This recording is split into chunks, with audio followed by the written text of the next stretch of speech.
Bueno, continuando con la exposición y tratando de ir cerrando esta primera parte que para mi gusto y seguramente supongo que para ustedes también es la parte, bueno, como van a ir viendo más adelante para hacer una comparativa, es como la partecita más aburrida, la parte más teórica, más general. Después, bueno, más adelante voy a ir tocando algunos temas un poco más específicos, algunos riesgos más específicos que para mi gusto son un poco más interesantes, como por ejemplo cómo se trata el riesgo de incendio, cómo se trata el riesgo eléctrico y otros más.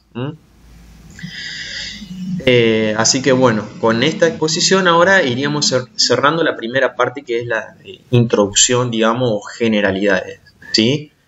Que bueno, espero haber sido lo suficientemente claro y no haber sido tan técnico. La idea es que, otra vez, les reitero, no es que ustedes salgan profesionales en higiene y seguridad, sino darles las herramientas necesarias del tema para que ustedes, bueno, cuenten con dichas herramientas y puedan hacer buen uso de las mismas en su trabajo, ¿sí? Para poner un ejemplo, ¿cuál puede ser una de estas herramientas? Que ustedes tengan conocimiento de que es su derecho, digamos, de que el empleador les dé su ropa de trabajo, su calzado de seguridad, sus elementos de protección personal. Pero también es su obligación que hagan buen uso de los mismos, ¿sí? Porque aunque ustedes no lo crean, muchas veces ocurre que, por ejemplo, supongamos que hay que hacer trabajos de corte con amoladora, de hierro, ¿sí? Se cortan los hierros con una amoladora. Bueno, ¿qué ocurre normalmente? El empleador, para evitar problemas, le otorga, y para cuidar la salud de su trabajador, le otorga protector ocular o protector facial, para que corte y las partículas que se desprenden del corte no ingresen a sus ojos, ¿sí? Para evitar accidente de trabajo, eso sería un accidente de trabajo, Entonces, ¿qué pasa? Le otorga eso, pero el operario muchas veces dice, no, ¿para qué me voy a poner esto si no me pasa nada? Eso es lo que normalmente ocurre. No me pasa nada hasta que pasa. Y bueno, en el peor de los casos tenemos un accidente de trabajo con un montón de problemas que se desprenden del mismo. El trabajador se tiene que quedar en su casa, no puede volver a su trabajo, hay que buscar un reemplazo, hay pérdidas de tiempo, porque hay que entrenar al nuevo operario, hay que enseñarle cómo hacer su tarea, el operario que se lastimó, capaz que en el peor de los casos llega hasta perder el ojo, y bueno, es todo un tema. Un problemón que se podría haber evitado si el operario hubiese hecho buen uso de su protector facial o protector ocular. Obviamente si el empleador se los dio, ¿sí? Porque también ocurre que el empleador no se los da y entonces no puede ocurrir que el empleado tenga que llevar el protector ocular o facial a su trabajo, su protector facial o ocular propio, digamos, no, se lo tienen que dar en el trabajo, ¿sí? Entonces eso es algo de lo más importante que podemos rescatar de todo esto. Lo primero, no tanto esas generalidades de, por ejemplo, quiénes son los profesionales, qué es lo que hacen los profesionales. Esto no tanto, sino que es como para introducir un poco, pero sí la parte de la normativa legal, digamos, si usted alguna vez tiene alguna duda sobre cómo es la parte de higiene y seguridad de cierto trabajo, pueden consultar las leyes que yo les nombré o los decretos que yo les fui nombrando. Eso sí es importante. Después tener nociones básicas o conocimientos generales sobre cómo se atacan los principales riesgos, o en todo trabajo siempre va a existir, aunque sea un mínimo nivel de riesgo, y que va a existir normalmente más de un riesgo. Siempre se busca atacar primero a aquellos que son principales y no tanto a los secundarios, a los que tienen nivel de riesgo más alto o que son más peligrosos, digamos, como hablamos hoy en el video anterior, mejor dicho, del riesgo de una oficina, de tener un incendio o un choque eléctrico, comparado con el de sufrir un esguince o una caída al mismo nivel. Al mismo nivel significa que voy caminando, por ejemplo, piso algo que no tiene que estar en ese lugar y bueno, me esguinzo el tobillo y me caigo en el mismo, a una altura menor a 1.8 metros, ¿sí? Superior a eso ya se considera caída a distinto nivel. Y bueno, esa es un poquito la idea, ¿sí? Ir viendo así cómo se ataca cada uno de los riesgos, por ejemplo, como yo les dije hoy, saber que existen tableros eléctricos, para qué sirven, qué son térmicas disyuntores, puesta a tierra, la parte de las instalaciones, para qué se usan las barandas, dónde van las barandas, la parte de la luz, de la ventilación, perdón, los extintores, la ropa de trabajo, los EPP, haciendo un recorrido así rápido por lo que estuvimos viendo en el video anterior. También los equipos, que eso no es tan necesario, pero no está de más que lo sepan, de cómo se miden. Yo les hablé hoy del telurímetro, del anemómetro, del multímetro. Son cosas así, ahí muy técnicas. Espero, ojalá que a alguno de ustedes les interese, porque son muy útiles. Y si no les interesa tanto, también es importante que lo sepan como para tener conocimiento del tema y de cómo se hacen las cosas, ¿no? Nada está de más. Y eso yo trato de que al menos se lleven algo de este curso y que lo ideal sería que se lleven lo más importante, o aunque sea algunas cositas que sean importantes. Mi objetivo es entregarles a ustedes lo más clarito que sea posible y darles las mejores herramientas que puedan emplearlas en su trabajo y así poder realizar su trabajo de una mejor manera y de una manera segura, ¿sí? Como así también reconocer sus derechos y sus obligaciones. Eso me parece que es muy importante. Bueno, continuemos. ¿Cómo es la gestión de los riesgos? ¿Sí? Nosotros no solamente los identificamos, como en este caso el primer paso sería identificar los riesgos, ¿sí? Sino que después tenemos que gestionarlos. Esto es decir, sí, los identificamos. Riesgo eléctrico, pero ¿qué hago con el riesgo eléctrico? Está riesgo de incendio, pero ¿qué hago con el riesgo de incendio? ¿Sí? Bueno, entonces lo primero que se hace es una identificación. Estos son los pasos de la gestión de los riesgos. Primero hacemos una identificación. Nosotros en la oficina hemos detectado que existen tres riesgos. Supongamos en este caso 3 riesgos nomás. Los 3 que detectamos hoy.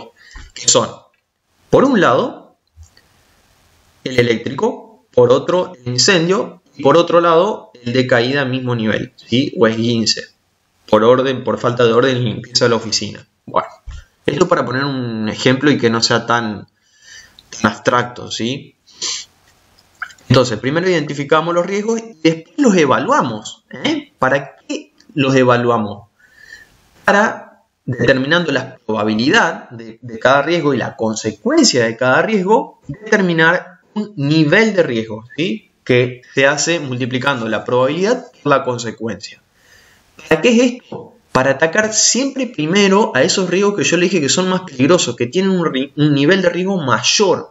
Entonces yo, evaluando la probabilidad y la consecuencia, son numeritos que se le asignan, que van del 1 al 3. Hay muchos métodos para hacer esto, pero bueno, no vamos a entrar tanto en detalle. Quiero que sepan cómo más o menos se hace y para qué se hace. Eso es lo más importante. Bueno, se le otorga un número que va del 1 al 3, tanto la probabilidad como la consecuencia, ¿sí? Y se determina el nivel de riesgo. Entonces lo más alto que podemos tener es un 9, porque dijimos que tanto la probabilidad como la consecuencia normalmente adquieren valores que van del 1 al 3. Entonces si tenemos una probabilidad de 3 y una consecuencia de 3, 3 por 3, 9. Nivel de riesgo, 9. Después supongamos que tenemos otro riesgo en el que, bueno, me da... vamos a ponerlo como el ejemplo de trabajo de oficina. Tomemos el riesgo eléctrico. Vamos a hacer una comparativa así media extrema para que ustedes entiendan a qué se refiere o para qué evaluamos los riesgos. Tenemos riesgo incendio. O riesgo de choque eléctrico, por ejemplo. Entonces nosotros en la oficina no tenemos ni siquiera ni tierra ni tenemos un tablero eléctrico, ¿sí? Y tenemos cables sin aislante, lo que se conoce normalmente como cables pelados. Entonces tenemos una alta probabilidad de que ocurra un accidente por choque eléctrico. Supongamos incluso que las paredes, hay humedad en las paredes. Mayor probabilidad todavía, para hacerlo un poco más drástico. Entonces las probabilidades le ponemos un 3, porque es un desastre la instalación. Le ponemos un 3. Y después tenemos la consecuencia, que la consecuencia si nos electrocutamos son tremendas, digamos, son casi mortales podemos decirle. Entonces le ponemos un 3. Riesgo eléctrico, 3 por 3, 9. Ahora, caída a distinto nivel. Vamos a compararlo con el de caída a distinto nivel. Supongamos que a pesar de tener cables pelados, hablando mal y pronto, no contar con tablero eléctrico, no contar con puesta a tierra y demás cuestiones que son un desastre, la oficina está ordenadita y está limpita. Y el piso no es resbaladizo. Entonces no vamos a tener mucha probabilidad de sufrir una caída, pisar mal o pisar piso resbaladizo o demás cuestiones. Entonces la probabilidad va a ser de 1. Y la consecuencia, si yo me caigo al piso, una caída a nivel, no pasa nada, digamos. O sea, me caí al piso nomás. Entonces le pongo un 1 también. 1 por 1, 1. Ahora, comparamos el primer caso, el de riesgo eléctrico, en el que teníamos 3 por 3, 9. Nivel de riesgo 9. En el caso de una caída al mismo nivel, que tiene un nivel de riesgo de 1. Entonces, lo que nosotros hacemos acá es atacar a aquellos que tienen un valor muy alto o el valor más alto. Porque, o sea, lo que se busca siempre, técnicamente hablando, es cuantificar todo, pasar todo a números. Y en este caso para que sea más fácil compararlo, porque si vos me decís, tengo dos riesgos, el riesgo de caída al mismo nivel y el riesgo de choque eléctrico. No me dice nada de eso. En cambio, si yo le pongo un número, nivel de riesgo eléctrico, por ejemplo, 9, nivel de riesgo de caída al mismo nivel, 1, ahí sí, ya puedo darme una idea de cómo es un riesgo comparado con el otro.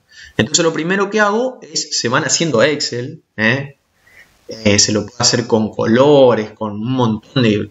Hay un montón de herramientas que se usan en la práctica para identificarlos, en lo que tengo un Excel con 20 riesgos, y que están pintados con rojo los más graves, digamos los que pasan del 8, y con amarillo los que están entre 7 y 5, y con verde los que están entre 4 y 1, por ejemplo. Y bueno, y así se va identificando en la práctica, y siempre se ataca a los que están en rojo, o los que tienen un nivel de riesgo superior, digamos, los más altos. Si no tengo en rojo y tengo en amarillo y en verde, los que están en amarillo, obviamente. Y bueno, eso es simplemente evaluarlos, darles un puntaje, un número, cuantificarlos para definir las prioridades, es decir, para atacar a los más graves. Y después tenemos establecer acciones de mejora, y obviamente no es que se establecen las acciones de mejora y se terminó ahí, no. Tenemos que hacer los controles de esas acciones de mejora, que son las auditorías, que ya pueden ser internas o externas. Internas significa cuenta propia de nosotros o de nuestra empresa, y externa ya por organismos externos a las empresas. ¿Sí? Y bueno, y ahí esto básicamente, con estos 4 pasitos se cierra este círculo, es identificación, valoración, acciones correctivas y seguimiento. Tiene otro nombre, pero básicamente son estos 4. Estos 4 puntos que vemos acá, que señalo con el cursor, son los que están acá en la ruedita. Esto significa, esto es un círculo de Deming, se llama, o círculo de mejora continua. Esto es para siempre seguir mejorando continuamente. Esto es muy, muy importante. Y bueno, los objetivos de las acciones de mejora, ¿cuáles son? Primero, eliminar los riesgos. Si no se pueden eliminar, reducir. Y si no, aislarlos. Yo ya lo dije eso. Entonces, el orden de actuación siempre va a ser, primero, supongamos que tenemos un ruido excesivo producto de una máquina a la cual le falta aceite, cambio de pieza, le falta mantenimiento. Puede ser preventivo o correctivo. En este caso, supongamos, ya sería más correctivo que preventivo, ¿sí? Bueno, le falta mantenimiento. Entonces, lo primero que tenemos que hacer es actuar sobre la máquina. Primer punto. Sobre el foco de riesgo. Sobre el foco emisor de sonido en este caso. Una máquina que está haciendo un ruido tremendo porque, bueno, no tiene aceite, hay partes que hay que cambiar, etcétera, etcétera. Le falta mantenimiento. Si no se puede, O sea, la dejamos a la máquina que siga funcionando así, porque no se puede parar, porque pasa eso también, no se puede parar la máquina, tiene que seguir trabajando. No. Nos vamos al segundo punto, es actuar sobre el medio. Se ponen pantallas o otros medios que impidan que el ruido llegue al operario, o se pone la máquina en un cuarto aislado, digamos.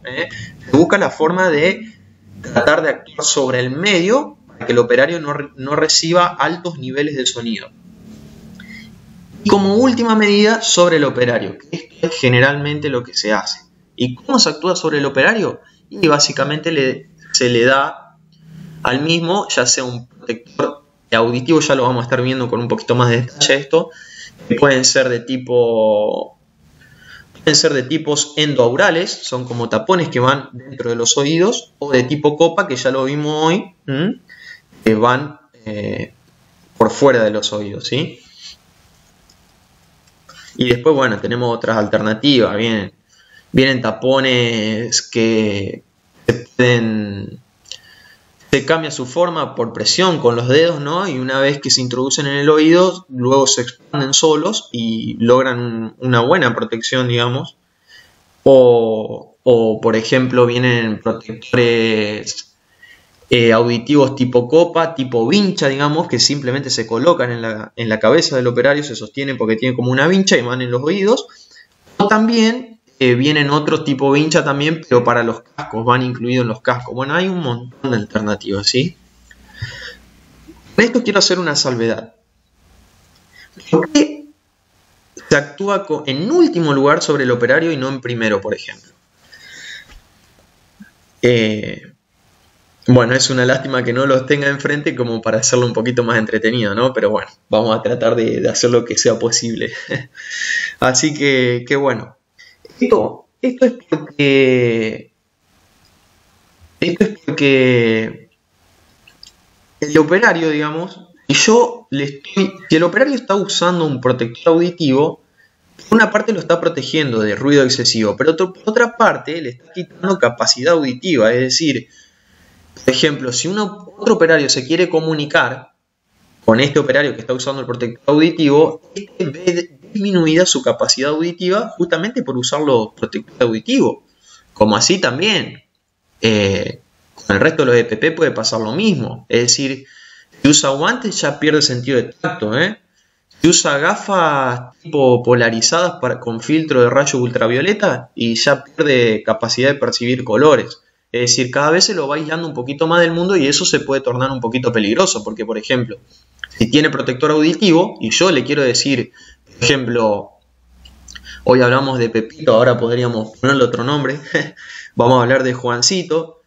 Yo me dirijo a Juancito diciéndole, che, Juancito, tené cuidado que, no sé, pongamos que está cortando hierro con una moladora. La proyección de partículas, digamos, está alargando las partículas incandescentes que salen. ¿Vieron cuando cortan con una moladora hierro? Habrán visto, seguramente.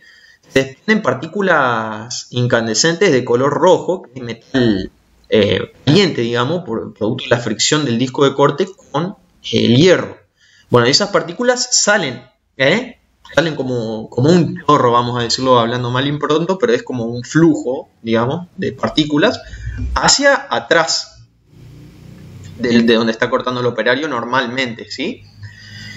Y si atrás tenemos, justo a donde se dirige ese chorro, vuelvo a decirlo mal y pronto, hay un depósito de combustible, por ejemplo, eso es extremadamente peligroso. Porque podría ocasionar un incendio o una explosión, dependiendo de cuál sea la sustancia química, digamos. Entonces, si yo le digo, Juancito, Juancito, tené cuidado, le estoy gritando, ¿viste? Le estoy gritando que tenga cuidado porque está tirando las chispas, vamos a decirle, hacia el depósito. Y capaz que él no me escucha porque justo tiene puesto el protector auditivo, Y ahí se complica. Por eso siempre se trata de actuar sobre el foco y no sobre el operario. En este caso es muy difícil hacer un trabajo de corte con una herramienta manual eléctrica, que es una moladora, que la moladora no haga ruido, es muy difícil, digamos. Así que bueno, esto simplemente yo lo comento como para que se den una idea. Pero podríamos extrapolar este ejemplo al caso que estábamos hablando hoy de una máquina se puede alejar, digamos, o de una máquina que hace mucho ruido y que, bueno, que el operario tiene que usar protector auditivo a trabajar cerca de la máquina, digamos. En ese caso sí se podría, digamos, sería preferible actuar sobre el foco o sobre el medio en lugar del operario. Hay en casos en los que no se puede. En el caso de corte de hierro con amoladora es muy difícil lograr eso. Sí o sí, en ese caso tendríamos que usar protector auditivo sobre el operario. Muchas veces se puede evitar eso y sin embargo no. Se va al camino del operario porque siempre es el más fácil y el más rápido y muchas veces hasta el más económico. Bueno, los riesgos potenciales en cualquier trabajo, como yo ya lo dije varias veces, siempre existirán diferentes riesgos. Y de estos algunos tendrán un nivel de riesgo mayor que otros y a estos riesgos se los suele denominar riesgos potenciales, ¿sí? Y los riesgos potenciales a tratar en este curso, la idea es tratar del riesgo eléctrico, el de incendio, el auditivo y el de tipo ergonómico, ¿sí? Porque como yo les dije, seguramente ustedes van a estar desarrollando muchos trabajos, muchos tipos de trabajos distintos, muchas tareas distintas y contemplarlos a todos, digamos, es casi imposible, digamos. Ver específicamente el riesgo que hay en cada uno es casi imposible. Pero lo que se hace es una generalidad, y bueno, y los riesgos potenciales que puedo ver, digamos así, a grandes rasgos, son los eléctrico, incendio, auditivo y ergonómico. Sumado a esto, no es solamente que son un montón de trabajos distintos y cada uno tendrá sus particularidades, sino que los riesgos son muchísimos, como vamos a ver ahora en un ratito. Y bueno, y acá vuelvo a repetir que el riesgo cero no existe. Como en este caso, por ejemplo. Como yo les dije, además de ser muchísimas las tareas que van a estar desarrollando ustedes, hay muchísimos riesgos. Por ejemplo, tenemos el riesgo térmico y acá, ojo, porque yo les estoy mostrando, ya estamos viendo cómo son algunas de las señaléticas, ¿sí?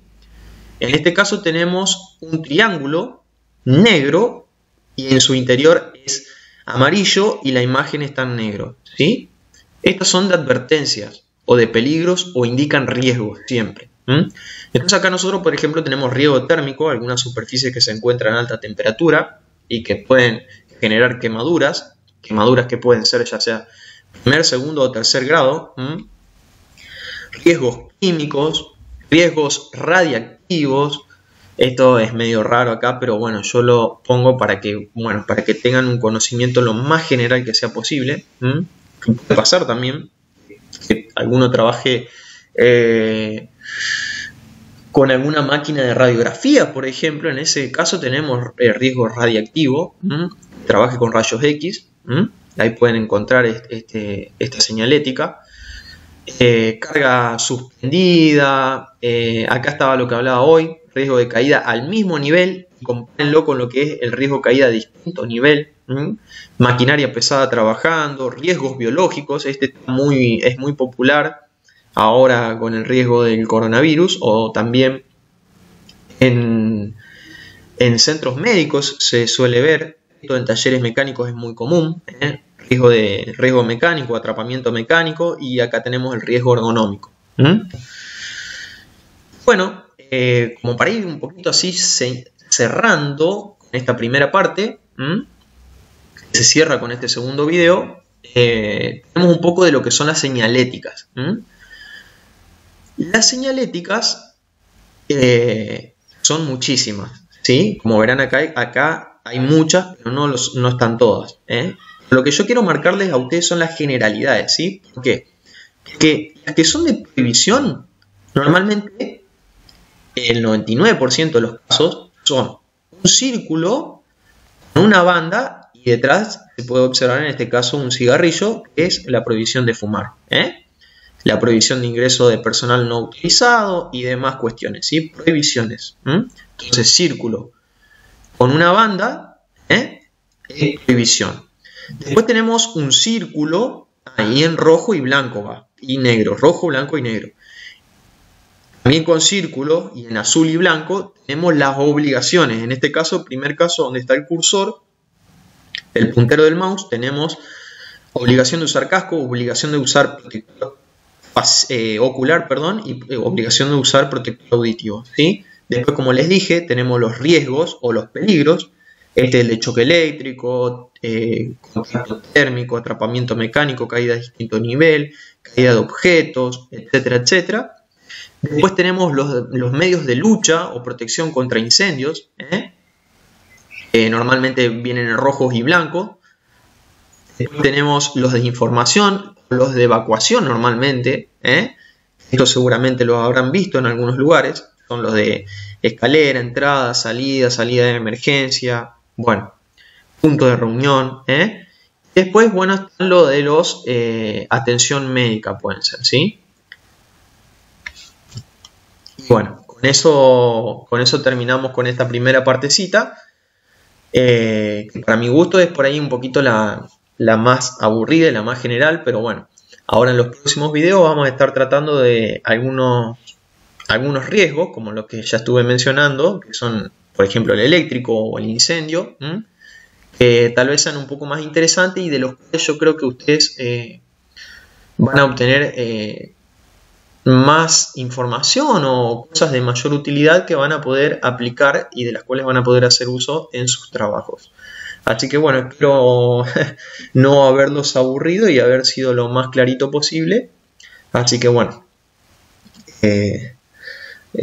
nos estamos viendo o hasta el próximo, mejor dicho, hasta el próximo video.